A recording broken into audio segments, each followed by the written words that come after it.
का होत नसतात. समजा आमच्या दोघांचे भांडणं झाले तर ते म्हणजे मायनर असतात, त्याच्यात काहीच नसते. ज्याच्यात 10 वर्षाची सजा असते ना त्याच्यात जेलमध्ये सडा लागते. ते कलम आहे 395.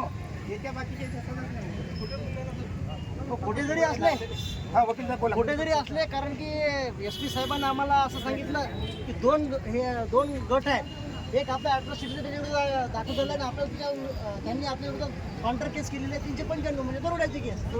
तर ती जो 395चा जे मूळ गाभा आहे FIR त्याचा तो वजा करून, म्हणजे आपल्या बाजूने वजा करून त्याची घटना घडली नाही म्हणून, आणि राहिलेला काही 80 वगैरे असतील तर ते आपल्याला मुलं विद्यार्थी असल्याकडे आपण नागपूर हायकोर्टात कमी करून आणू.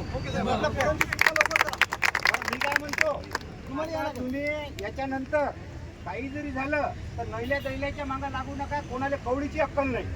याच्यामुळे समाजाचं नुकसान होते. बरोबर आहे. म्हणजे मी जर याच्यात उतरलो नसतो तर आज 10 वर्षाची सजा आपल्या लोकांना झाली असती. बरोबर आहे.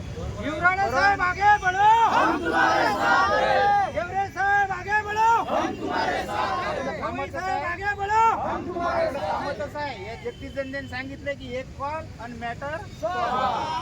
बरोबर आहे. तर आता जर तुम्हाला कुठलंही काही झालं तर हे आपले पेडगावचे विलास दंडे आणि हे जगदीश दंडे याचं नाव घ्या. हे थोडेसे मवाळ कार्यकर्ते आहे, ते जरा डॅशिंग कार्यकर्ते आहे. तुम्हाला जे लागलं त्याच्यासाठी तयार राहतील. कारण मी जरी इथला असलो तर मी राहतो अमरावतीला, पण माझं एक फोन कॉपी आहे तुमच्यासाठी.